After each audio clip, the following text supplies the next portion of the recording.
Hello नमस्कार, मी माधुरी. तर आपल्याला माहीतच आहेत आम्ही गेलेलो आहे लेह लडाखमध्ये आणि आमचं हॉटेल आम्ही बुक केलेलं आहे आणि आता आम्ही आमच्या हॉटेलमध्ये आपल्या रूममध्ये जाणार आहे. त्यानंतरनं आम्ही थोडं फ्रेश होणार. फ्रेश झाल्यानंतरनं आम्ही आलेलो आहे शेजारीत थोडंसं खाण्यासाठी, कारण आम्ही सकाळपासून खाल्लं नव्हतं. त्यानंतरनं शेजारीच मार्केट होतं, थोडंसं मार्केट फिरलो. दुपारचं ऊन होतं पण थंडी बी तेवढीच होती. त्यानंतरनं आम्ही एक पेस्ट्री घेतली होती. त्यानंतरनं इव्हिनिंगला आलो. इव्हिनिंगला आवरलं आणि इकडे थंडी भरपूर असल्यामुळे मी जरा उलनचा शर्ट घातला त्यामुळे, आणि त्यानंतरनं बाहेर पडलो होतं. एवढी थंडी होती ना, तरी पण आमची सॉफ्टी खायची हे होत नव्हती, इच्छा जात नव्हती. त्यामुळे मी सॉफ्टी घेतली आणि सो आम्ही दोघींनी घेतली होती, बाकीच्यांना.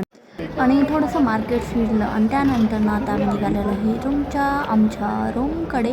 सो व्हिडिओ आवडल्यास लाईक करा, चॅनलला सबस्क्राईब करा. भेटूया नेक्स्ट व्हिडिओ.